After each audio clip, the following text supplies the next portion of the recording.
मैं हूं पूजा सिंह और आप देख रहे हैं सुदर्शन न्यूज। वक्त हो चला है सत्ता के महासंग्राम का और बात करेंगे उत्तर प्रदेश की। उत्तर प्रदेश में जो चुनाव का चरण है वो अपने अंतिम दौर में है। छठे और सातवें चरण का मतदान होना अब बाकी बचा है और इसी के साथ जो है आरोप प्रत्यारोप भी शुरू हो चुके हैं, वो भी अपनी चरम सीमा पर है। अब आपको दिखाएंगे सबसे पहले इस कार्यक्रम में कि किस तरीके से, जिस तरीके से चुनाव आगे बढ़ रहा है वैसे ही आरोप प्रत्यारोप का दौर भी आगे चल रहा है।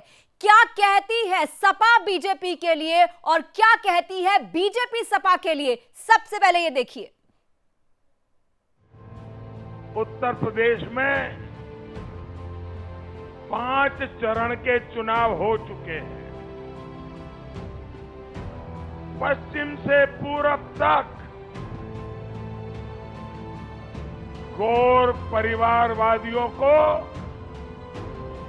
यूपी की जनता ने नकार दिया है। दोस्तों, यूपी के लोगों ने बता दिया है कि यूपी की गाड़ी अब जात पात की गलियों में अटकने वाली नहीं है। उसने विकास के हाईवे पर रफ्तार भर ली है। बीते 2 सालों से तेजी से बदलती दुनिया की स्थिति आप सब देख रहे हैं। दुनिया इस समय बहुत सी चुनौतियों से गुजर रही है। इन हालात से कोई भी अछूता नहीं रह सकता। अमीर हो, गरीब हो, किसान हो या मजदूर, व्यापारी, कारोबारी या कर्मचारी, दुनिया के हर नागरिक पर किसी न किसी रूप से इस पर असर पड़ता ही है। ऐसी स्थिति में भारत का ताकतवर होना इस वक्त सबसे बड़ी जरूरत है। ये अखिलेश जी है ना, ये निर्बल गेंदबाज है, ढीले ढाले गेंदबाज है। इन्होंने इस बार फुल टॉस डाला है जातिवाद का।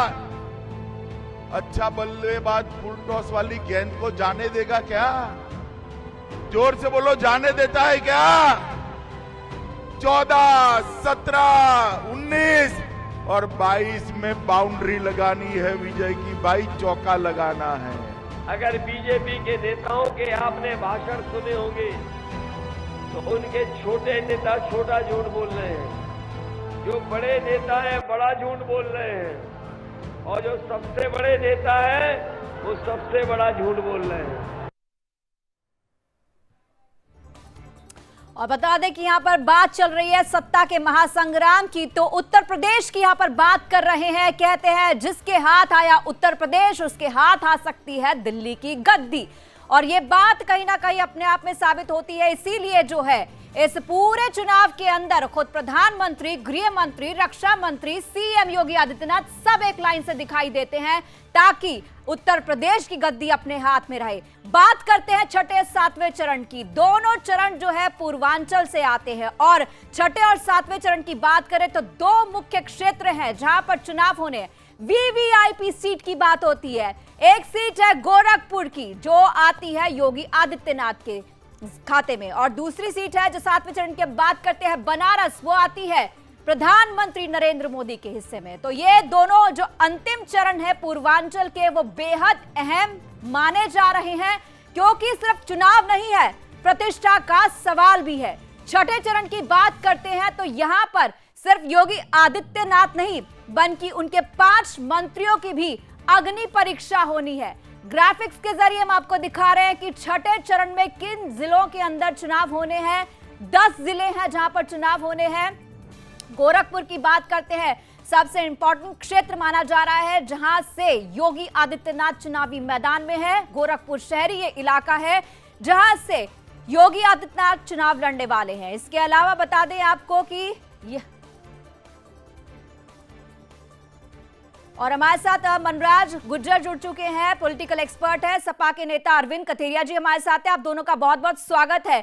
सबसे पहले मैं आना चाहूंगी यहां पर अरविंद जी आपके पास। लगातार जो है चुनाव आगे बढ़ रहा है, गहमा गहमी आगे बढ़ रही है, आरोप प्रत्यारोप आगे बढ़ रहे हैं, बीजेपी अपनी उपलब्धियां गिनवा रही है और दूसरी तरफ सपा जो है लगातार बीजेपी को निशाने पर ले रही है। लेकिन अगर यहाँ पे बात करते हैं छठे चरण की, तो कहना यह है योगी आदित्यनाथ का कि यहां पर एक बहुत बड़ा हिस्सा जो है साइलेंट वोटर है महिलाओं का, और जिस तरीके से उनको सहूलियतें दी गई हैं, महिलाओं को सहूलियतें दी गई हैं, ये साइलेंट वोटर जो है उनके पक्ष में जाने वाला है। क्या कहेंगे इस पर? पूजा जी, उत्तर प्रदेश में जी 2017 के बाद लगातार योगी जी मुख्यमंत्री रहे जी, और अगर कोई उपहास हुआ है जी, और अगर कोई निगलेक्ट किया गया है तो उत्तर प्रदेश की महिलाएं निगलेक्ट। लेकिन उनका कहना है कि सपा के शासन काल के अंदर सबसे बड़ा मेजर जो इशू था महिलाओं के लिए सिक्योरिटी था। अब महिलाएं ज्यादा सुरक्षित है। क्या कहेंगे इस पर आप? आज भारत में 20,000 बच्चों की माएं रो रही हैं और बच्चे यूक्रेन में फंसे हुए हैं, लेकिन हमारे देश के गृह मंत्री और रक्षा मंत्री और प्रधानमंत्री, अरे आपको मालूम है कि नहीं, यहाँ से चार केंद्रीय मंत्री जो है खुद जो है यूक्रेन के आसपास की कंट्रीज में जा रहे हैं। इवैक्यूएशन जो प्रोग्राम चल रहा है, ऑपरेशन गंगा जो चल रहा है, उसके तहत 4 केंद्रीय मंत्री वहां जा रहे हैं। आप यूपी के चुनाव पर आइए, आप यूपी के चुनाव पर आइए, वापस आइए यूपी के चुनाव। मैं यूपी चुनाव आ रहा हूँ जी। जब देश में 20,000 महिलाएं रो रही हैं, माएं रो रही हैं, उस समय हमारे देश के रक्षा मंत्री, प्रधानमंत्री, गृह मंत्री उत्तर प्रदेश के दरवाजे घूम रहे हैं। जब इनको केंद्रीय ताकत है, इनको आपके अखिलेश की तरफ से क्या स्टेप उठाया गया है? आपकी अखिलेश यादव की तरफ से क्या स्टेप उठाया गया है? क्या सरकार को ज्ञापन सौंपा गया है? क्या सरकार से मांग की गई है? क्या खुद आगे आए हैं? क्या समाजवादी पार्टी ने जो है इसमें अपना इनपुट दिया है? क्या सहयोग करने को पार्टी आपकी तैयार है? आप लोगों ने क्या किया है? आप किस आधार के ऊपर मांगने वाले हैं वोट? आप ये बता दीजिए। यूक्रेन के मुद्दे पर आ जाइए। मैं बता रहा हूं, समाजवादी पार्टी मांग करती है कि जो 55 लाख महिलाओं की इन्होंने पेंशन खत्म की है, इन्होंने क्यों नहीं बहाल किया? और मेरा विजन है, हमारी सरकार आती है तो सबसे पहले हम उन 55 लाख गरीब महिलाओं की जो पेंशन इनकी काट दी गई है, हम उसे शुरू करेंगे। और किसी भी जात धर्म की कोई महिला हो या पुरुष हो, अगर गरीब और बुजुर्ग होगा, उसको हम 18,000 रुपया प्रति वर्ष देने का काम करेंगे। इस देश के किसानों का जो बुरा हाल किया गया है, जिन्हें आतंकवादी, भ्रष्टाचारी बोला गया है, उनको पूर्ण रूप से हम सम्मान देने का काम करेंगे।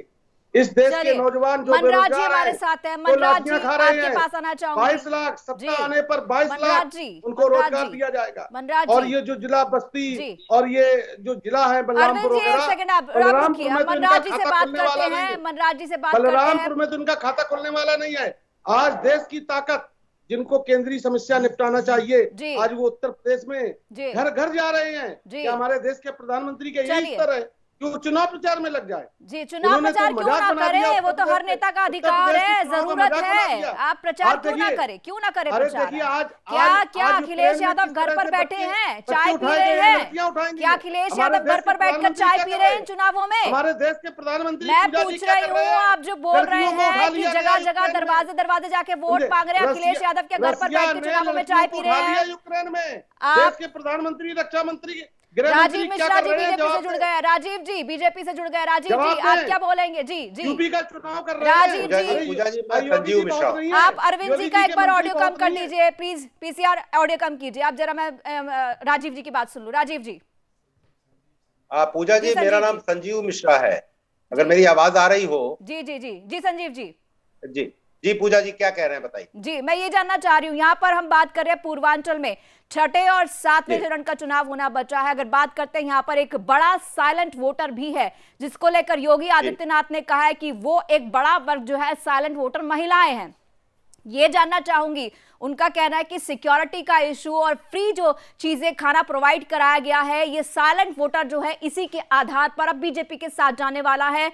और जिस तरीके से हम लगातार बात कर रहे हैं, यहां पर समाजवादी पार्टी का कहना है कि समाजवादी पार्टी की तरफ ये पूरा तबका जाने वाला है। क्या कहेंगे इस पर आप? देखिए, समाजवादी पार्टी ने कोई भी ऐसा काम नहीं किया इन 5 सालों में जी, जिनसे ये कहा जाए कि जनता से कोई कनेक्टिविटी रहे। जी, अभी मैं थोड़ा सा सुन रहा था, क्योंकि मैं थोड़ा लेट जुड़ा। जी, जी, जी, मैं सुन रहा था समाजवादी पार्टी के हमारे साथी बहुत बड़ी बड़ी बातें कर रहे थे। जी, जी, इनसे ये पूछना जरूरी है कि 2012 में जब आपने मुसलमानों को आरक्षण देने की बात कही थी, जी, 5 साल की सरकार में मुसलमानों को आरक्षण क्यों नहीं दिया? मुसलमानों के साथ धोखा क्यों किया? हाई स्कूल के बच्चों को एक टैबलेट नहीं दी 5 साल की सरकार में, जबकि आपने तो कहा था कि संजीव जी, ये टैबलेट की बात आप मत उठाइए, क्योंकि जो टैबलेट आप लोगों ने भी बांटे हैं चुनाव शुरू होने से कुछ दिन पहले बांटे हैं और आचार संहिता लगते ही उसको रोक दिया। अगर इस पर आऊंगी, लेकिन एक छोटे से ब्रेक के बाद इस चर्चा को आगे बढ़ाएंगे। और मनराज जी, मैं आपके पास आना चाहूंगी इस सवाल को लेकर। फिलहाल एक ब्रेक।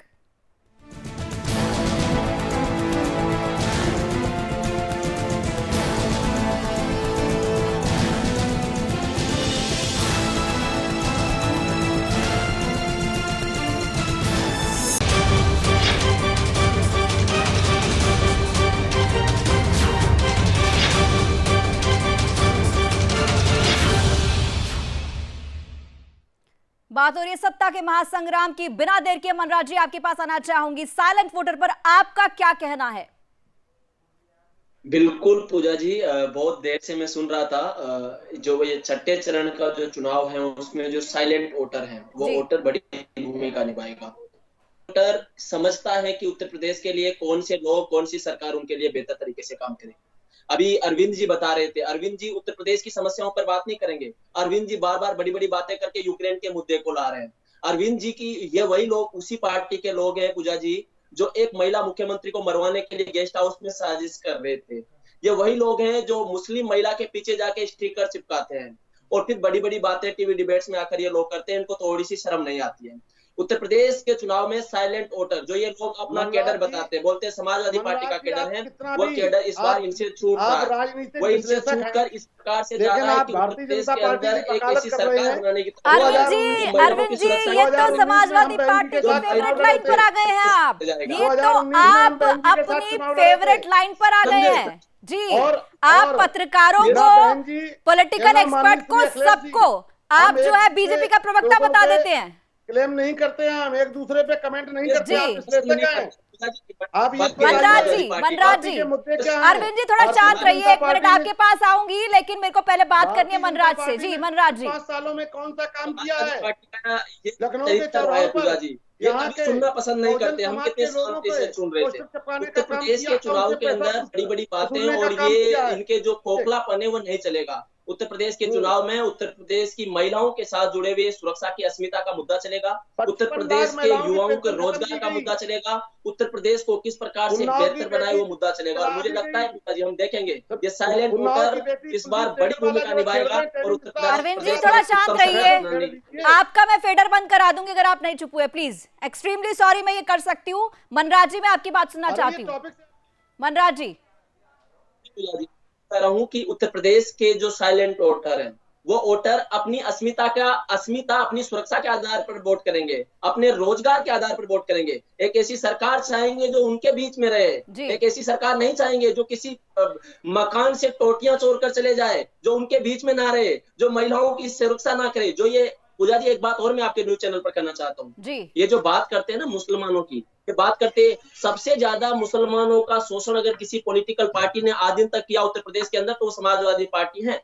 आज आप देखेंगे कि आज भी भारतीय जनता पार्टी ने जैसे ही मुस्लिम महिलाओं के लिए 3 तलाक जैसे विधेयक लाए, उनकी सुरक्षा के लिए आधार बनाए, सड़कें सड़कें बनाए, गुंडागर्दी से बनाया। मैं किसी पॉलिटिकल पार्टी का नहीं ले रहा हूं, मैं यहाँ पर सच्चाई की बात कर रहा हूँ, सच्चाई कह रहा हूँ। तो सच्चाई है और ये सच्चाई यही है क्योंकि मुस्लिम महिलाओं की अस्मिता को सुरक्षित करने का काम किसी पॉलिटिकल तो भारतीय जनता पार्टी, इस बात को आपको मानना पड़ेगा। अरविंद जी, आपके नेता बहुत जालीदार टोपी पहन के घूमे हैं, सबको पता है। जी, तो आप ये मत बताइए। और आपके नेता क्या करते हैं?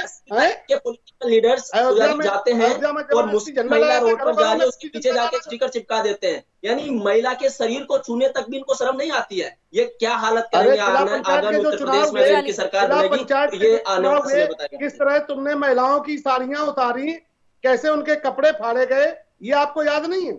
जब उत्तर प्रदेश में एक एक सांस को तड़प रहा था आदमी, उस समय जिला पंचायत के चुनाव करवा रहे थे और महिलाओं को उठा रहे थे, उनके कपड़े फाड़ रहे थे। इस पर जवाब संजीव जी आपसे चाहूंगी। क्या है जी संजीव जी? जब इतना कोरोना चल रहा था, एक एक सांस को आदमी तड़प रहा था, तो जिला पंचायत के चुनाव में जिला पंचायत उनके पास उठने की क्षमता अरे तो कोरोना में एक उत्तर प्रदेश में चुनाव हुए हैं, सभी जगह हुए हैं और अभी भी हो रहे हैं, कोरोना खत्म नहीं हुआ है। जीप से किसानों को मार दिया, वो याद नहीं है? क्या तरीका है? किसान खत्म हो गए, 13 महीने। चलिए अरविंद जी, अरविंद जी अभी रुकिए, अरविंद जी एक छोटे से ब्रेक का वक्त हो चला है, ब्रेक के बाद वापस आऊंगी आप तीनों के पास, चर्चा को आगे बढ़ाऊंगी। फिलहाल रुकते एक छोटे से ब्रेक के लिए।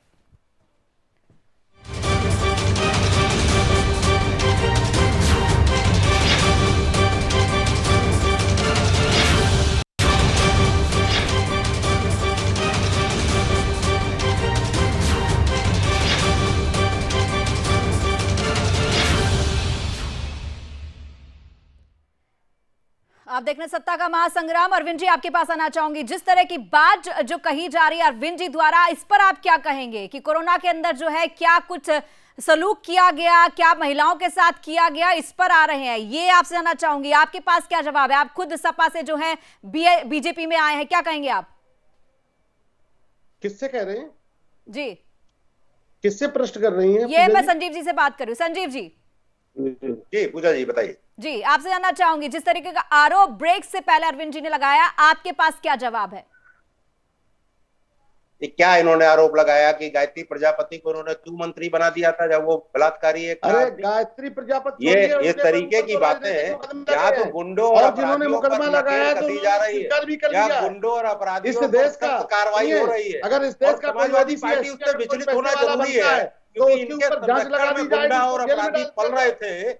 मुख्तार अंसारी और अतीक अहमद जैसे लोगों को इन्होंने संरक्षण दे रखा था। और उत्तर प्रदेश में जिस तरीके से आदमी अगर कामयाब होता है तो जांच लगाएंगे, उस पर जब बुलडोजर चला है तो समाजवादी पार्टी को तो ये दिक्कत होगी। आप लोगों को समाजवादी पार्टी को जब ये दिक्कत हो रही है, कमजोर घर का व्यक्ति पूछना चाहिए कि आप दोनों की कोई बात समझ में नहीं आ रही है। आप लोग ऐसे बात करेंगे तो नहीं हो पाएगी। मनराज जी आप इनकी बात सुनकर हंस रहे हैं। महिलाओं के साथ क्या किया था? ये मनराज जी आपके पास आती हूँ। मनराज जी छठे चरण का चुनाव, 7वें चरण का चुनाव पूर्वांचल से है। एक सेकंड अरविंद जी, एक सेकंड संजीव जी, एक सेकंड मनराज जी आपके पास आना चाहूंगी। छठा और 7वां चरण पूर्वांचल का हिस्सा है। यहाँ पर 2 अहम जगहों पर चुनाव होने हैं, जिसमें एक गोरखपुर शहरी है जहां से योगी आदित्यनाथ चुनाव लड़ रहे हैं, और दूसरी तरफ जो है 7वें चरण की चुनाव की बात करते हैं, वहां से प्रधानमंत्री की एक इंपॉर्टेंट बनारस की सीट है। तो अंतिम चरण जो है, सिर्फ ये अंतिम चरण नहीं है बल्कि अग्नि परीक्षा है सीएम पीएम दोनों की। और छठे चरण की बात करें तो यहां पर तो 5 और मंत्री हैं योगी आदित्यनाथ के। तो कितना महत्वपूर्ण है छठा चरण? बिल्कुल पूजा जी, जो छठा चरण और 7वां चरण दोनों ही उत्तर प्रदेश की आगामी सरकार की लोकतांत्रिक प्रक्रिया के लिए बहुत महत्वपूर्ण होने वाला है। क्योंकि जहां गोरखपुर से सीएम योगी के कंधों पर ये दारोमदार है कि वह किस प्रकार से वहां भारतीय जनता पार्टी को जताए, क्योंकि सीएम योगी का कद भी उसी चीज से तय होगा। भले ही वो मुख्यमंत्री है, लेकिन जो उनका गुट माना जाता है गोरखपुर, जहां से वो हमेशा से बने। रही बात बात करते हैं बनारस की, वाराणसी, मुख्यमंत्री जी के नाम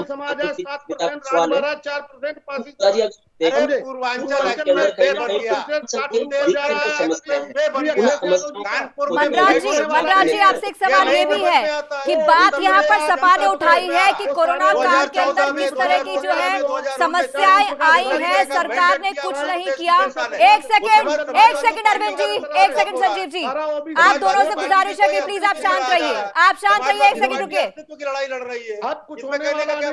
मैं आप दोनों के फेडर डाउन करा दूंगी। मेरा सवाल सुनिए आप पहले। मनराज जी मेरा सवाल आपसे है।